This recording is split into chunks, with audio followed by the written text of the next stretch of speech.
La noticia de la masacre llegó a Roma como un relámpago que desgarra el cielo en una noche tranquila. 20.000 hombres, 3 legiones completas, aniquilados en los bosques sombríos de Germania. El emperador Augusto, el hombre más poderoso del mundo, vagaba por los pasillos de su palacio golpeando las paredes con los puños, gritando en agonía: «Quintilio Varo, devuélveme mis legiones». Pero las legiones nunca volverían. Sus huesos blanqueaban bajo la lluvia germana, y sus águilas doradas, símbolos sagrados del poder romano, permanecían cautivas en los santuarios de los bárbaros. Roma, la ciudad eterna, se había sumido en el luto. La máquina militar más formidable del mundo antiguo había sido destrozada por tribus que los romanos consideraban apenas por encima de las bestias salvajes. La vergüenza era insoportable, la furia incontenible, y en ese caldo de emociones intensas se forjó una promesa silenciosa pero implacable. Habría venganza. Roma no olvidaría. Roma no perdonaría. En los meses posteriores a la catástrofe del año 9 después de Cristo, Roma se encontraba en estado de shock. El emperador Augusto, ya un anciano de 72 años, temía que los germanos aprovecharan su victoria para invadir la Galia. Ordenó reforzar urgentemente la frontera del Rin, enviando a sus mejores generales y legiones para prevenir cualquier incursión bárbara en territorio romano. Mientras tanto, en las calles de Roma los ciudadanos susurraban sobre presagios funestos. Se decía que estatuas de Augusto habían sido alcanzadas por rayos, que los Lares y Penates, dioses protectores de Roma, lloraban lágrimas de sangre. El emperador ordenó sacrificios expiatorios a los dioses, pero en su corazón sabía que la sangre de los germanos sería la única ofrenda suficiente para lavar la vergüenza de Teutoburgo. Germania debe ser castigada, declaró Augusto ante el Senado. Pero el tiempo para la retribución debe ser elegido con sabiduría, no con precipitación. Esa sabiduría dictó que Roma primero debía asegurar sus fronteras y reorganizar sus fuerzas.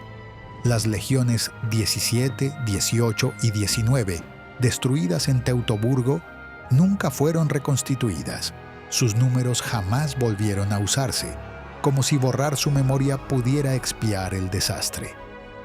En su lugar, Augusto ordenó la creación de nuevas legiones, entrenadas específicamente para el tipo de guerra que les esperaba en los densos bosques germanos. En el año 14 después de Cristo, Augusto murió, y su hijastro Tiberio ascendió al trono imperial. El nuevo emperador conocía Germania mejor que nadie. Había pasado años combatiendo en sus fronteras y comprendía tanto el terreno como la mentalidad de sus habitantes. Sabía que la venganza requeriría de un hombre excepcional, alguien que combinara la astucia política con la brutal eficacia militar. Ese hombre era Germánico Julio César, sobrino e hijo adoptivo de Tiberio. Joven, carismático y brillante, Germánico representaba lo mejor de Roma. Noble de nacimiento, cultivado en las artes y letras, pero feroz en la batalla. Tiberio lo nombró comandante supremo de las 8 legiones estacionadas en la frontera del Rin, con una misión clara: recuperar las águilas perdidas y hacer pagar a Arminio por su traición. En la primavera del año 14 después de Cristo, apenas unas semanas después de la muerte de Augusto, Germánico cruzó el Rin con 4 legiones y tropas auxiliares, un ejército de más de 30.000 hombres. Su primera campaña fue más una demostración de fuerza que una invasión en toda regla. Los romanos arrasaron aldeas, quemaron campos y dispersaron a las pequeñas bandas de guerreros germanos que osaron enfrentarse a ellos. Era el preludio de lo que vendría, un mensaje sangriento enviado a través del humo de los poblados en llamas. El año 15 después de Cristo marcó el inicio de la verdadera venganza romana. Germánico había pasado el invierno planeando meticulosamente la campaña. Estudió los informes de los supervivientes de Teutoburgo, interrogó a prisioneros germanos y trazó mapas detallados del territorio enemigo. No repetiría los errores de Varo. No subestimaría a Arminio ni se dejaría atrapar en los pantanosos bosques germanos. Esta vez, la estrategia sería diferente. En lugar de marchar con todo su ejército por los peligrosos senderos forestales, Germánico dividió sus fuerzas. 4 legiones, bajo el mando de Aulo Cecina Severo, avanzarían por tierra a través del territorio de los bructeros, mientras Germánico conduciría otras 4 legiones en una flota de 1000 barcos que navegaría por el Mar del Norte y luego remontaría el río Ems, penetrando profundamente en territorio enemigo. El plan funcionó con precisión militar. Los germanos, sorprendidos por la maniobra naval, no pudieron organizar una defensa efectiva. Las legiones de Germánico desembarcaron y comenzaron a avanzar hacia el interior, enfrentándose a pequeños grupos de resistencia que fueron aplastados con brutal eficiencia. Mientras tanto, Cecina y sus legiones se abrían paso con fuego y espada a través de los bosques, quemando aldeas y masacrando a cualquiera que se resistiera. Los romanos habían aprendido las lecciones de Teutoburgo. Marchaban en formaciones más compactas, enviaban exploradores en todas direcciones y establecían campamentos fortificados cada noche. La sorpresa ya no era un arma viable para los germanos. En una mañana gris y húmeda, las legiones de Germánico llegaron a un claro en el bosque.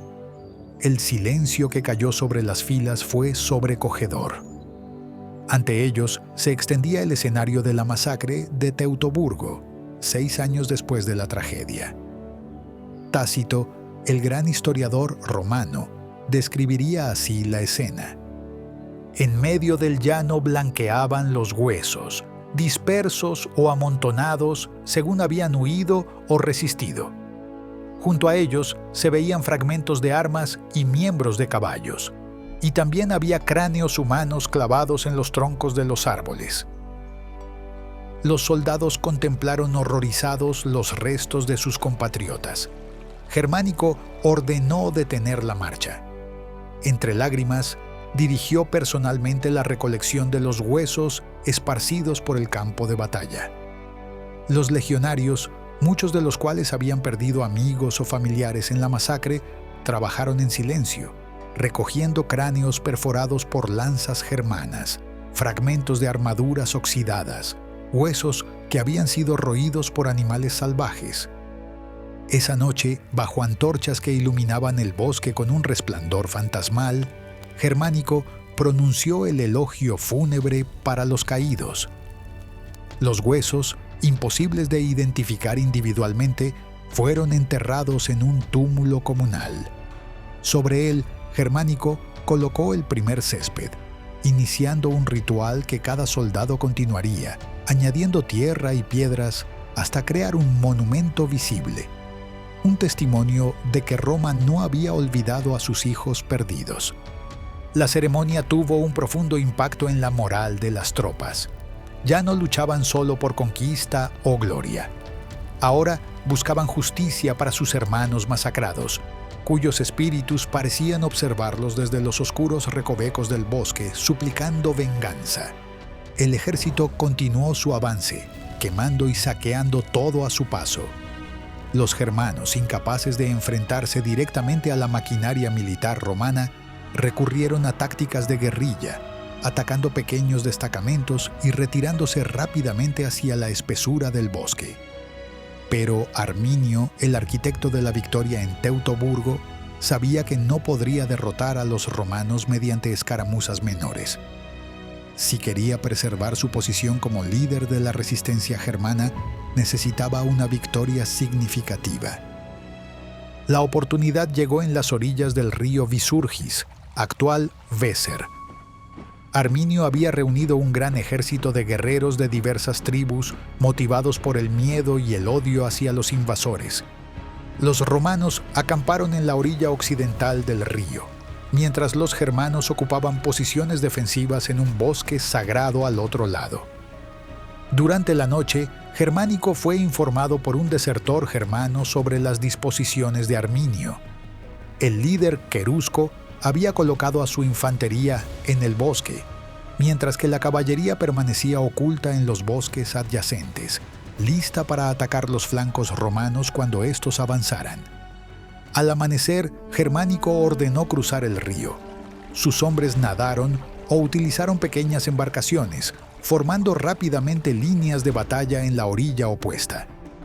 A diferencia de Varo, Germánico había estudiado a su enemigo y preparado contramedidas para sus tácticas. Desplegó a su propia caballería en formaciones extendidas para proteger los flancos, mientras que la infantería avanzaba en formación tortuga, con los escudos entrelazados formando un muro impenetrable. Cuando los romanos se adentraron en el bosque, los germanos lanzaron su ataque. Miles de guerreros surgieron entre los árboles, aullando como bestias salvajes, blandiendo sus largas lanzas y escudos de madera pintados con símbolos tribales. El impacto inicial fue brutal. La primera línea romana vaciló bajo la ferocidad del asalto, pero la disciplina y el entrenamiento prevalecieron. Los centuriones gritaban órdenes, manteniendo la cohesión de las unidades incluso en medio del caos. La batalla se desarrolló en múltiples focos a lo largo de un frente irregular, dictado por la naturaleza del terreno boscoso. En algunos puntos, los germanos lograron penetrar las líneas romanas. En otros, los legionarios avanzaban metódicamente, paso a paso, dejando tras de sí un rastro de cuerpos enemigos. Arminio luchaba en primera línea, reconocible por su imponente estatura y su capa roja. Su presencia inspiraba a sus hombres, que redoblaban sus esfuerzos allí donde él aparecía. Germánico, igualmente conspicuo con su armadura dorada y su capa púrpura, dirigía personalmente a sus tropas, exponiendo su vida como cualquier soldado raso. El punto de inflexión llegó cuando la caballería germana, esperando sorprender a los romanos por los flancos, fue a su vez sorprendida por las unidades de caballería auxiliar que Germánico había posicionado estratégicamente. Atrapados entre los bosques y la disciplinada infantería romana, los jinetes germanos fueron masacrados. Su derrota sembró el pánico entre las filas germanas, que comenzaron a desmoronarse. Arminio, herido en el brazo por una jabalina romana, intentó reagrupar a sus fuerzas, pero era demasiado tarde. La retirada se convirtió en una desbandada y los germanos huyeron en dirección a los pantanos y bosques más densos, donde los romanos no podrían perseguirlos eficazmente. Germánico ordenó detener la persecución al anochecer, consciente de los peligros del terreno desconocido.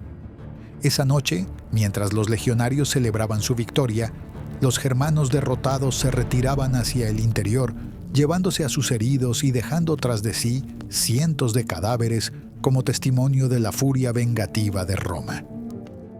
Mientras Germánico cosechaba victorias en el campo de batalla, la fortuna no sonreía igualmente a todas las fuerzas romanas. Aulo Cecina. Severo, al mando de 4 legiones, se dirigía de regreso hacia el Rin cuando se vio obligado a tomar una ruta a través de un terreno pantanoso conocido como los Puentes Largos, una serie de pasarelas de madera construidas años antes por el general Lucio Domicio sobre ciénagas traicioneras. Arminio, tras recuperarse parcialmente de sus heridas, vio en esta situación una oportunidad para replicar su éxito en Teutoburgo. Conocedor del terreno, condujo a sus hombres por rutas alternativas para adelantarse a la columna romana. Los germanos destruyeron secciones de las pasarelas y desviaron cursos de agua para inundar aún más el terreno, convirtiendo el camino en un pantano intransitable. Cuando Cecina y sus legiones llegaron a los Puentes Largos, se encontraron en una situación precaria, similar a la que había enfrentado Varo 6 años antes. Los carros se hundían en el barro, los hombres avanzaban con dificultad, y la columna se extendía a lo largo de kilómetros, vulnerable a ataques desde los bosques circundantes. Los germanos no tardaron en atacar. Desde la seguridad de terrenos elevados y secos, lanzaron una lluvia de proyectiles sobre los romanos atascados en el lodo. La situación empeoraba por momentos. Muchos soldados, recordando los horrores de Teutoburgo, comenzaron a mostrar signos de pánico. Pero Cecina no era Varo. Veterano de innumerables campañas, mantuvo la calma en medio del caos. Ordenó a sus hombres abandonar los carros y suministros no esenciales para aligerar la marcha, y utilizó las secciones más secas del terreno para establecer un campamento fortificado para pasar la noche. Durante la oscuridad, los germanos intensificaron sus ataques, intentando romper las defensas romanas. Lanzaron antorchas encendidas sobre las empalizadas e intentaron escalar los muros del campamento. Los romanos respondieron con una lluvia de jabalinas y piedras, manteniendo a raya a los atacantes. La situación parecía desesperada. En su tienda, Cecina tuvo un sueño perturbador. Vio a Quintilio Varo, ensangrentado y cubierto de lodo, emergiendo de las ciénagas e intentando arrastrarlo hacia las profundidades. Despertando sobresaltado, el general reunió a sus oficiales. Varo fue derrotado porque olvidó que era romano. Les dijo: «Nosotros no cometeremos el mismo error». Al amanecer, Cecina ordenó una audaz salida.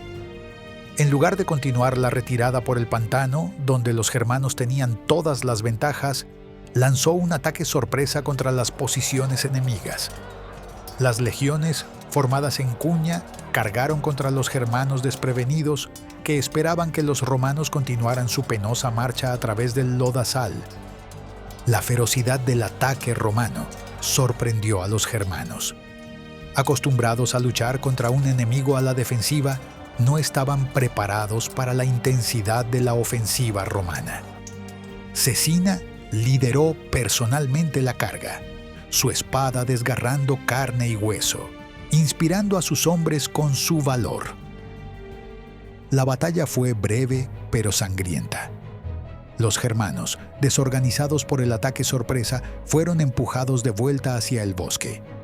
Arminio, intentando reagrupar a sus fuerzas, recibió otra herida, esta vez en la pierna, y tuvo que ser retirado del campo de batalla por sus guardias personales.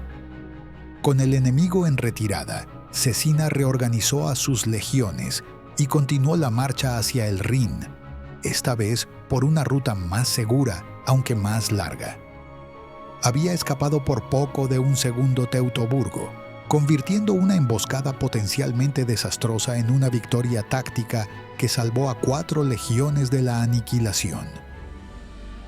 Las campañas del año 15 después de Cristo concluyeron con un balance favorable para Roma.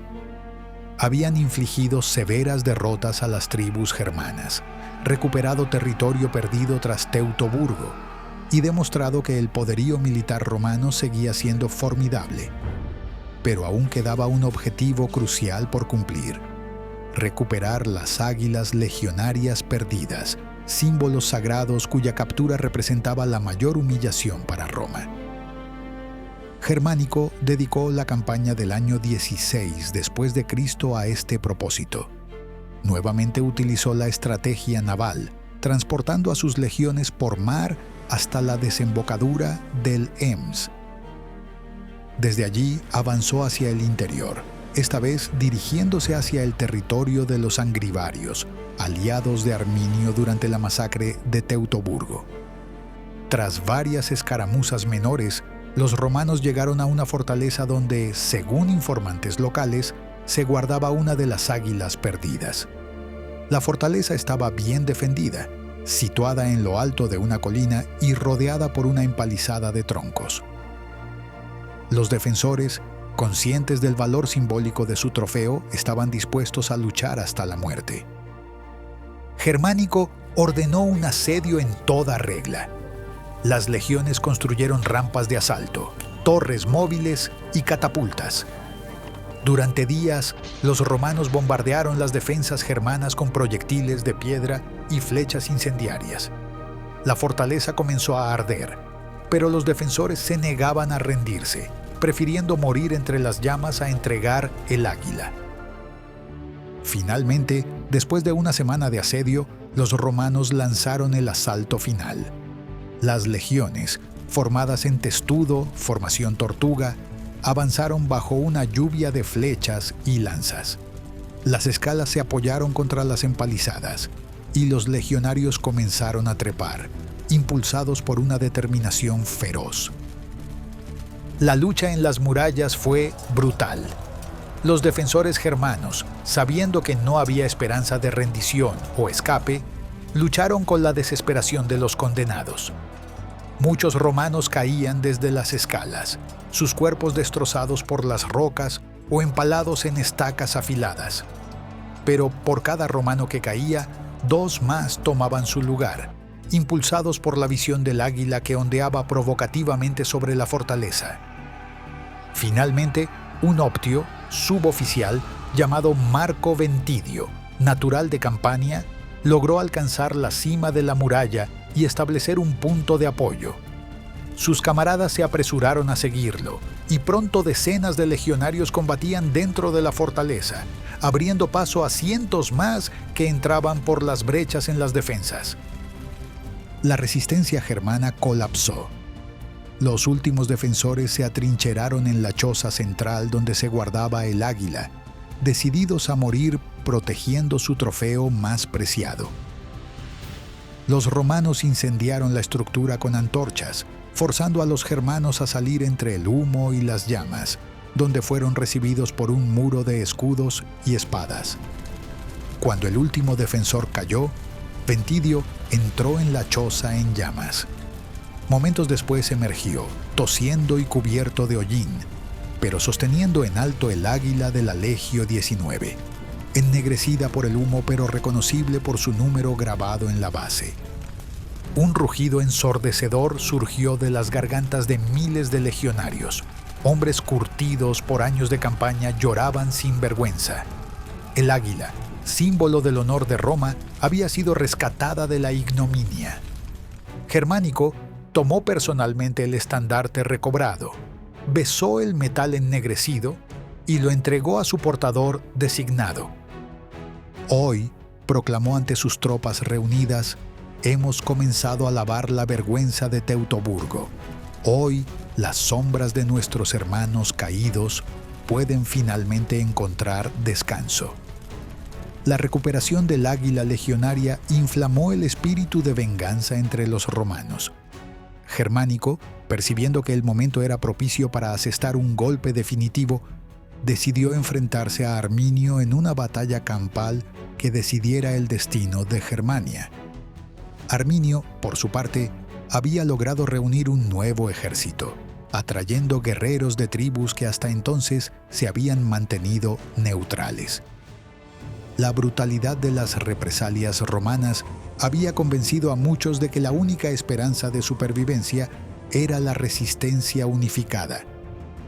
Los 2 ejércitos se encontraron en una llanura junto al río Visurgis, en un lugar llamado Idistaviso. Era una vasta extensión de terreno abierto, flanqueada por bosques y colinas, ideal para el despliegue de las formaciones romanas. Arminio, consciente de la desventaja que esto suponía, intentó compensarla posicionando emboscadas en los bosques adyacentes y preparando rutas de escape para una retirada ordenada si fuera necesario. El amanecer del día de la batalla iluminó un espectáculo imponente. Las legiones romanas, aproximadamente 30.000 hombres, se desplegaban en perfecta formación, sus estandartes ondeando al viento, el sol reflejándose en miles de puntas de lanza y cascos. Frente a ellos, el ejército germano, casi igual en número pero mucho menos disciplinado, se extendía en una línea irregular.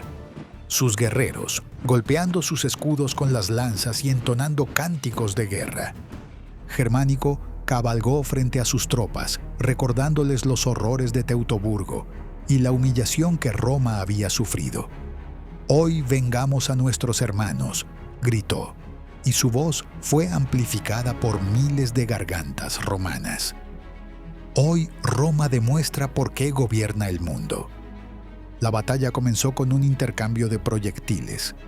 Flechas, jabalinas y piedras de honda oscurecieron el cielo mientras ambos bandos intentaban debilitar las líneas enemigas antes del enfrentamiento cuerpo a cuerpo. Luego, con un estruendo de trompetas, Germánico ordenó el avance.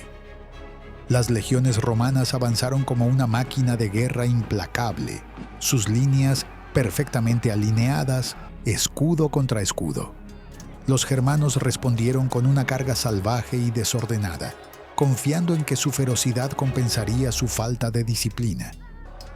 El choque fue tremendo.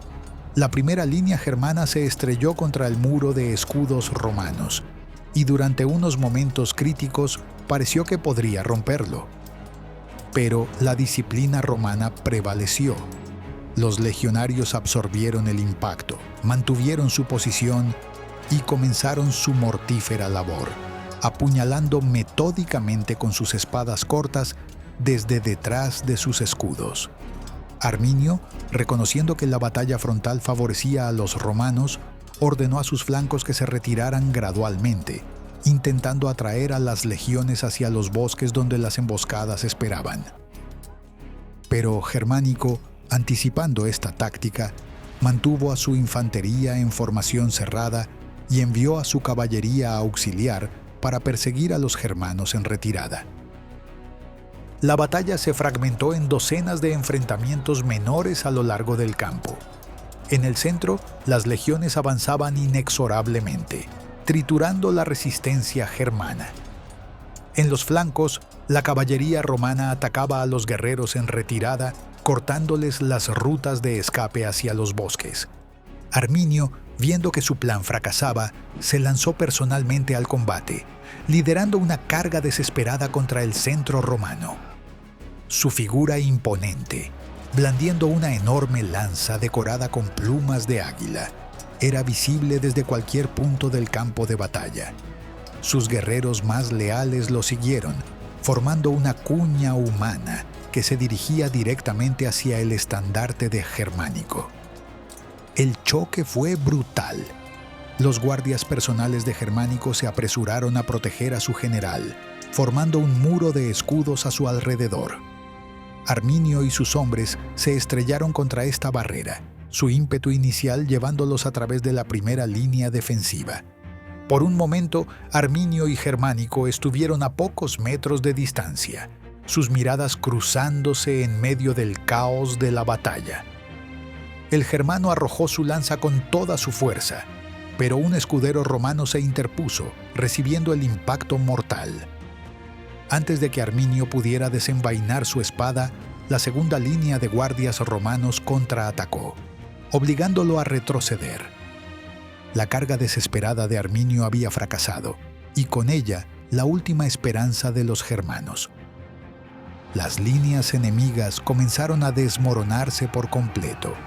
La retirada se convirtió en una huida desordenada, y pronto el campo de batalla se llenó de germanos que corrían hacia la seguridad de los bosques, perseguidos por la implacable caballería romana. Arminio, herido nuevamente pero vivo, logró escapar con un pequeño grupo de seguidores. Mientras cabalgaba hacia la espesura del bosque, miró hacia atrás una última vez. El campo que había planeado convertir en una trampa para los romanos se había transformado en un matadero para su propio pueblo. Miles de guerreros germanos yacían muertos o moribundos, mientras las águilas romanas se alzaban triunfantes sobre la carnicería.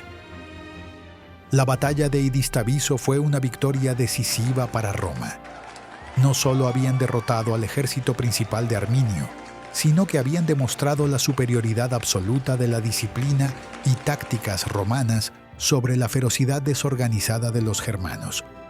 Tras la victoria en Idistaviso, Germánico continuó la campaña durante varias semanas más, persiguiendo a los restos del ejército germano y castigando a las tribus que habían apoyado a Arminio.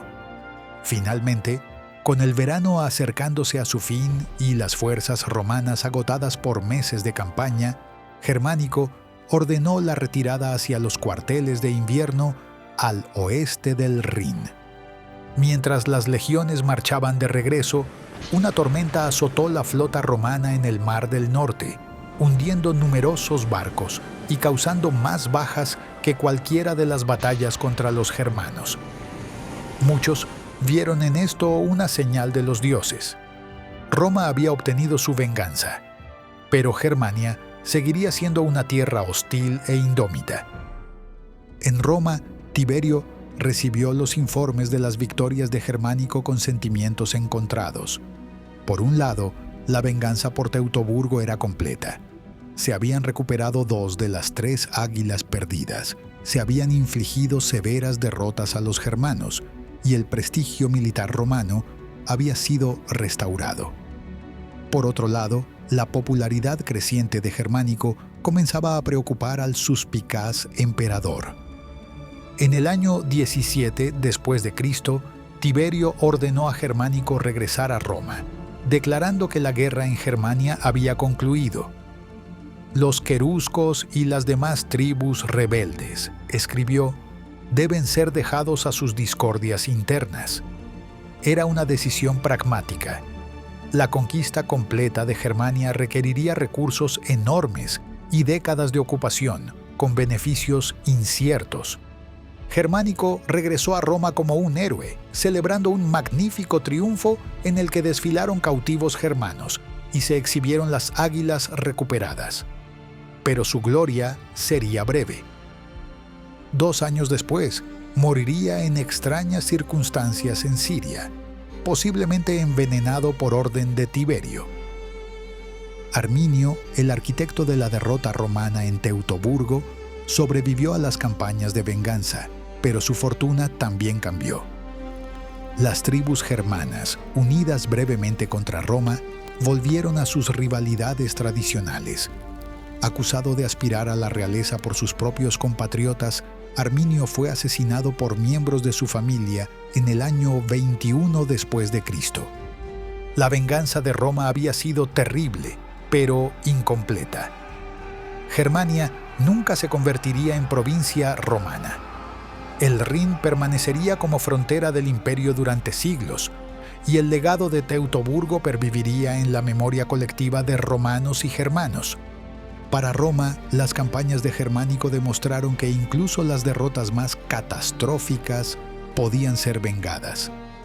La disciplina, la organización y la voluntad implacable que habían construido el imperio más grande del mundo antiguo seguían intactas. Roma había sangrado, pero Roma se había recuperado. Para los germanos, la resistencia contra Roma se convirtió en un símbolo de identidad nacional que perviviría a través de los siglos. Arminio, conocido en alemán como Hermann, sería venerado como el libertador de Germania, el hombre que había desafiado al imperio más poderoso del mundo y, a pesar de su eventual derrota, había logrado preservar la independencia de su pueblo. En el siglo XIX, cuando Alemania buscaba forjar su identidad nacional, la figura de Arminio resurgiría con fuerza, encarnando el espíritu de resistencia y unidad germánica frente a invasores extranjeros. Las campañas de venganza romana en Germania habían cobrado un precio terrible a ambos bandos. Miles de legionarios yacían enterrados en tierra extranjera, lejos de los mausoleos de mármol y las ofrendas de sus seres queridos. Decenas de aldeas germanas habían sido reducidas a cenizas, sus habitantes masacrados o esclavizados. Los bosques que una vez resonaron con cantos y risas ahora guardaban silencio, interrumpido solo por el graznido de los cuervos que se alimentaban de los restos de la guerra. En Roma, las noticias de las victorias de Germánico fueron recibidas con júbilo y alivio. El pueblo romano, traumatizado por la humillación de Teutoburgo, podía finalmente cerrar esa herida.